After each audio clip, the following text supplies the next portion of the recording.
Late us move on to the next topic now which says how do we breathe. ठीक है, अब breathing पहले पढ़ लेते हैं. ब्रीदिंग और रेस्पिरेशन में डिफरेंस क्या है, या ब्रीदिंग है क्या. तो ब्रीदिंग की अगर हम बात करें तो breathing is a very simple procedure. बहुत सिंपल प्रोसीजर है. क्या, जैसे सिंपल सांस लेना जिसको हम हिंदी में बोलते हैं, दैट इज ब्रीदिंग. ठीक है, अगर मैं 2 मिनट के लिए अपनी नोज बंद कर लूं तो थोड़ी ही देर बाद आई विल फील सफोकेटेड, मुझे सांस घुटने लगेगी मेरी. क्यों? Because the oxygen supply is not there. Oxygen जो है वो अंदर नहीं जा पा रही है मेरी बॉडी के. Right. So what is happening, ये जो ऑक्सीजन का अंदर जाना, कार्बन डाइऑक्साइड का बाहर आना, this is known as your breathing. ठीक है, तो ब्रीदिंग क्या है, सिंपल ऑक्सीजन का अंदर जाना, कार्बन डाइऑक्साइड का बाहर आना इज नोन एज ब्रीदिंग. इसी वजह से ये एक फिजिकल फिनोमेना है. ठीक है, फिजिकल फिनोमेना है. अब अगर बात करते हैं कि हम ब्रीदिंग करते कैसे हैं. We get oxygen by breathing in air, है ना. हमें ऑक्सीजन कैसे मिलती है, सांस लेके हम बाहर की एयर से ऑक्सीजन लेते हैं. हम कार्बन डाइऑक्साइड रिमूव करते हैं बाय ब्रीदिंग आउट. तो ब्रीदिंग को हम कैसे डिफाइन कर सकते हैं, is a process in which the organisms take in oxygen rich air present in the surrounding and release out air that contains high amount of carbon dioxide. As simple as that. क्या बोला इन्होंने, simple carbon dioxide आपने बाहर throw out की है. ठीक है, और you have taken oxygen through the surrounding. आप सराउंडिंग से ऑक्सीजन रिच एयर ले रहे हो, carbon dioxide rich air surroundings में दे रहे हो. That's it. ठीक है, so let us move on to the difference. क्या है अगर हम, बिकॉज ये difference can come in your exam. So what is the difference between breathing and respiration. तो अगर हम दोनों का डिफरेंस देखें, पहले मीनिंग पे जाते हैं. मीनिंग क्या है, ब्रीदिंग आपको पता है, simple inhaling oxygen, exhaling carbon dioxide. ठीक है, यही आपके इसमें लिखा है. रेस्पिरेशन क्या है, फूड का ब्रेक डाउन. ठीक है, ग्लूकोज का break down to produce energy. This is what it is written. It is the process where breathing, breaking down of glucose produces energy and the cell uses it to perform cellular work. Cell वही energy cellular work के लिए काम करता है. Then occurrences. अब breathing आपकी कहाँ हो रही है, अकरिंग इनसाइड द लंग्स, और यहाँ पर सेल में हो रही है रेस्पिरेशन. सेल्यूलर एक्टिविटी, सेल्स के अंदर कुछ नहीं हो रहा है. ये जो ब्रीदिंग का प्रोसेस है सेल के बाहर चल रहा है, तो इट इज एक्स्ट्रा सेल्यूलर. यहाँ पर everything is going inside. Respiration जो है वो सेल के अंदर ही हो रही है. That means it is intracellular. Process की बात करें, दिस इज वॉलेंट्री. वॉलेंट्री मतलब हम इसे रोक सकते हैं, मतलब 1-2 सेकंड के लिए, 2-4 सेकंड के लिए, 10 सेकंड के लिए हम इसे रोक सकते हैं. कई लोग 1-1 मिनट तक अपनी ब्रेथ जो है वो होल्ड कर सकते हैं. तो इट इज वॉलेंट्री. हमें पता चलता है हम क्या कब सांस ले रहे हैं, कब सांस छोड़ रहे हैं. ठीक है, अब इनवॉलेंट्री का मतलब क्या है, इस पे हमारा कोई जोर नहीं है. ये रेस्पिरेशन अंदर चलता रहेगा और इसमें हम कुछ नहीं कर सकते. हम इसे, we can not stop this on our own. ठीक है, एनर्जी प्रोड्यूस नहीं करती ब्रीदिंग, बल्कि और हमारी एनर्जी मतलब ले रही है, यूटिलाइज कर रही है. ठीक है, बट रेस्पिरेशन में हमें पता है हमारा रेस्पिरेशन होता ही क्यों है, to release energy. This is the basic difference between two. आप ये 5 पॉइंट्स अपने लिख सकते हो whenever you are asked to give the difference between breathing and respiration, right? So this is very simple. Let us move on to, अब breathing में आपके 2 processes होते हैं, inhalation and exhalation. This is very very important. Inhalation क्या है, simple, it is the process of taking in of air that contains oxygen inside the body. कुछ नहीं है, इनहेल मतलब सांस अंदर लेना इज इनहेलेशन. गहरी सांस लो आपसे बोला जाता है ना, that means you have to inhale. आपको ऑक्सीजन अंदर लेनी है. तो inhalation is the process by of taking the air that contains oxygen inside the body. और एक्सहेलेशन क्या है, एक्सहेलेशन एक ऐसा प्रोसेस है जिसमें आप कार्बन डाइऑक्साइड जो है वो बॉडी से रिलीज आउट करते हो. Right, you release out carbon dioxide from the body. Inhalation और एक्सहेलेशन ऑल्टरनेटिवली होता है ब्रीदिंग प्रोसेस में. हम एक बार सांस लेते हैं, एक बार सांस छोड़ते हैं, फिर सांस लेते हैं, फिर सांस छोड़ते हैं, ऐसे साइकिल चलती रहती है. This is the process, right. अब ये जो इनहेलेशन एक्सहेलेशन हुआ, आपके लंग्स में चेंजेस हुए, है ना, एल्वोलाई में जो आपका सारा गैसेस एक्सचेंज चला. अब कुछ पोजीशंस चेंज होती है. जब हम इनहेल करते हैं तो हमारी बॉडी में कुछ पोजीशन चेंज होती है, और जब हम एक्सहेल करते हैं तब भी पोजीशंस चेंज होती है. Let us talk what we are talking about. Let me explain you that. क्या होता है ना, जैसे आप देखोगे कि जब आप सांस लेते हो तो आपकी जो चेस्ट है ना वो ब्रॉड हो जाती है थोड़ी सी, हल्का सा फर्क आता है, मतलब even you can do this as an experiment कि आप एक इंची टेप लेकर, ठीक है, जो इंच टेप होती है आप उसको अपनी चेस्ट पे रख सकते हो, and then when you inhale the size of your chest would be little different from the size of your chest while you are exhaling, ठीक है। तो जब हम इनहेल करते हैं क्या हो रहा है, इट इज टेकिंग, मतलब वो और ज्यादा ना स्पेस जनरेट कर रही है कि और हवा उसके अंदर जा पाए और ऑक्सीजन उसके अंदर जा पाए। Let us take an example of a balloon. एक बलून था सिंपल सा, आपने यहाँ से बलून ब्लो करा तो वो क्या हो रहा है, वो और ज्यादा फूलता जा रहा है, फूलता जा रहा है, एंड आफ्टर सम टाइम इतना बड़ा फूल जाता है, ठीक है। तो यहाँ पर चल क्या रहा है, व्हाट इज बेसिकली हैपनिंग कि ये जो बलून है जैसे ये स्पेस जनरेट कर रहा है so that more and more air can accommodate, है ना, ये स्पेस बना रहा है ताकि और एयर इसके अंदर आ पाए। Similarly our lungs also prepare for this, हमारी लंग्स भी स्पेस देती हैं एयर को अंदर आने के लिए। तो मैं आपको बलून का एग्जांपल बता रही थी। अगर हम बलून की ये दोनों साइड्स, जो ये वाली साइड है और जो ये वाली साइड्स है ना, इसको हम मान लेते हैं कि ये हमारा रिब केज है, ठीक है, एक तरफ ये वाला रिब केज और एक तरफ ये वाला रिब केज है, और जो नीचे वाला पार्ट है ना, लेट अस से कि दिस इज आवर डायफ्राम, ठीक है, इसको हम डायफ्राम मान लेते हैं। डायफ्राम क्या होता है, एक मस्कुलर शीट होती है which is located just below the lungs, जैसे ये आप देख सकते हो, है ना।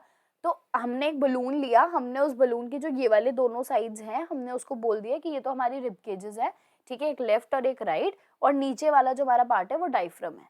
अब जब ये बलून को आप ब्लो करोगे तो क्या होगा, है ना, जब आप बलून को ब्लो करोगे तो ये वाले जो रिब केज है वो यहाँ पहुंच जाएगा, इधर आ गया, ये देखो बड़ा हो गया बलून, तो रिब केज जो है वो बाहर की तरफ मूव हो गया, है ना, दोनों साइड्स बलून की बाहर की तरफ मूव हो गई, और डायफ्राम जो है वो और नीचे चला गया, so that more and more air can come inside। तो ऐसे ही इसमें होता है, इसमें भी सिमिलर चीजें होती है। रिब केज जो है वो थोड़ा सा अपवर्ड और आउटवर्ड, थोड़ा सा बाहर की तरफ मूव करता है, ठीक है।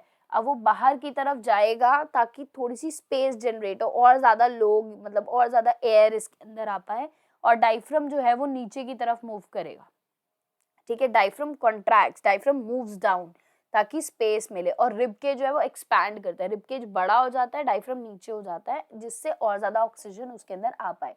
तो जब हम एयर, मैंने जैसे ही इनहेल की तो एयर सीधा रिब्स तक जा पाए और फटाफट जा पाए, तो उससे क्या होता है कि आपकी जो रिब केज का साइज है वो इंक्रीज होता है, मतलब आपकी जो रिब केज है वो थोड़ा सा एक्सपैंड करती है, डायफ्राम थोड़ा सा नीचे जाता है, और स्पेस जनरेट हो जाता है बीच में, और ज्यादा ऑक्सीजन उसके अंदर जा पाती है एटमॉस्फेरिक प्रेशर की वजह से, ठीक है। अब ऐसे ही ये तो हो गया आपका इनहेलेशन का, ठीक है। अब एक्सहेलेशन जो होता है वो उसके बिल्कुल ऑपोजिट होता है। एक्सहेलेशन में what you need to do is, rib cage छोटा होता है, अब मुझे इस बलून से अगर हवा बाहर निकालनी है तो मैं बलून को हर तरफ से प्रेस करूंगी, है ना, ताकि वो हवा जो है वो धक्के से, प्रेशर से बाहर निकले।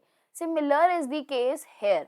अब यहाँ पर भी क्या है, मैं साइज और छोटा करूंगी अपनी नेज, ये इसकी लंग्स कैविटी का, ताकि जो एयर इसके अंदर ट्रैप्ड है वो झटके से बाहर चली जाएगी, ठीक है।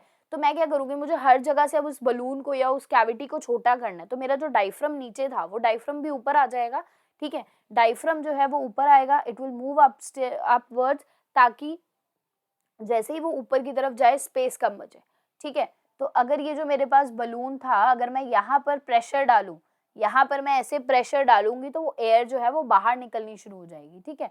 और ये जो दोनों साइड्स थी इसकी, ये वाली, ये अंदर की तरफ आने लगेगी स्पेस कम करने के लिए, ठीक है।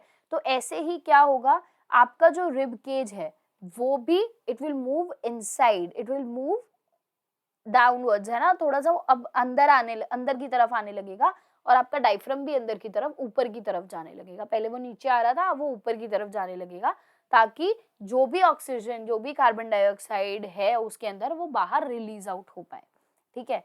तो अभी हम इसको और बेटर तरीके से समझते हैं। ब्रीदिंग इन, जब भी आप अंदर सांस लोगे, व्हाट वुड हैपन, आपकी जो लंग्स हैं, ठीक है, ये देखो कितने एरोज बने हुए हैं, दिस शोज कि आपकी जो पूरा कैविटी है वो बड़ी हो जाएगी, वो बाहर की तरफ, आपके रिब केजेस बाहर की तरफ मूव करेंगे, इट विल मूव आउटवर्ड्स, ठीक है। और डायफ्राम जो है वो नीचे की तरफ मूव करेगी, सो दैट यहाँ पर इस एरिया में स्पेस ज्यादा जनरेट हो जाए, और ज्यादा स्पेस जनरेट होने की वजह से ज्यादा एयर एक्यूमुलेट हो पाए। सिमिलरली ब्रीदिंग आउट की अगर हम बात करते हैं तो यहाँ पर अब क्या होगा, सब देखो आप एरो सारे अंदर की साइड है, that means your rib cage is going to contract, आपका रिब केज अब अंदर की साइड आएगा और आप एक्सहेल करोगे, डायफ्राम जो है वो ऊपर की तरफ मूव करेगा। ये आप देख रहे हो यहाँ पर डायफ्राम नीचे आ गया लंग्स के भी, और यहाँ पर डायफ्राम जो है वो यहीं पर है, ठीक है, इट इज कॉन्ट्रैक्टिंग। अब the last topic for today is the breathing rate. Breathing rate क्या होता है? ब्रीदिंग रेट होता है number of times a person breathe in a minute. अब ब्रीदिंग में दोनों आएंगे, इनहेल भी और एक्सहेल भी, है ना। तो ब्रीदिंग रेट का मतलब, ब्रीदिंग रेट जो होता है ना वो कैसे बनता है, वो बनता है एक inhalation, 1 inhalation plus 1 exhalation is called as 1 breath, है ना। मैं एक बार इसको सांस लेना गिनूंगी, अगर मैं एक बार इनहेल और एक बार एक्सहेल कर रही हूँ तो मेरा ब्रीदिंग रेट क्या है, it is defined as a number of times I breathe in a minute. एक मिनट में मैं कितनी बार सांस लेती हूँ, और उसमें मेरा इनहेल और एक्सहेल दोनों होना चाहिए। जनरली जो ब्रीदिंग रेट होता है दैट इज 12 to 18 टाइम्स, ठीक है, 18 टाइम्स या 18 ब्रेथ्स पर मिनट अगर हम बात करें। बट ब्रीदिंग रेट आपका डिफर कर सकता है एज के हिसाब से, ठीक है, एज के हिसाब से आपका जो ब्रीदिंग रेट है वो डिफर कर सकता है। प्लस एज से भी ज्यादा जो डिफरेंस आता है वो आता है फिजिकल एक्टिविटी का, वो आता है आपका फिजिकल एक्टिविटी का। दैट मीन्स अगर मैं किसी एथलीट की एक नॉर्मल इंसान के से ब्रेथ्स कंपेयर करूँ तो एथलीट जो है ना वो कंपेरेटिवली ज़्यादा ब्रीथ करता होगा, जनरली उसका ब्रीदिंग रेट ज़्यादा होगा बिकॉज उसको ऑक्सीजन की ज़्यादा रिक्वायरमेंट है, ठीक है। और अगर मैं बात करती हूँ एक नॉर्मल इंसान की जिसका ज़्यादा वर्कआउट नहीं है, जिसका ज़्यादा कोई ऐसा काम नहीं है जिसमें उसको बहुत काम करना पड़ता है, तो उसका breathing rate 12 to 18 breaths per minute ही होगा, और एथलीट का ज़्यादा होगा उससे, बिकॉज उसके बॉडी को वो हैबिचुअल हो चुका है मोर ऑक्सीजन का, ठीक है। I hope this has made everything clear, and in the next video we are going to study कि हमारा जो और ऑर्गेनिजम्स हैं लाइक द फिशेस, अर्थवॉर्म्स, ये सब कैसे ब्रीथ करते हैं, ठीक है, इनका रेस्पिरेशन कैसा होता है, इनकी ब्रीदिंग कैसी होती है। In this video we have covered breathing या रेस्पिरेशन इन ह्यूमंस, हमने रेस्पिरेटरी ऑर्गन थोड़ा सा पढ़ा, एंड एक्सहेल इनहेल क्या होता है, ब्रीदिंग और रेस्पिरेशन में डिफरेंस क्या होता है, and I hope you have understood each and everything. Still, if you have any doubt, do let me know in the comment section below and I'll be resolving everybody's doubt. Thank you so much. Please like my channel, subscribe, and share my video with your classmates, with your friends, so that these videos can help them as well. And I hope to see you soon in the next video. Thank you. Take care. Bye-bye.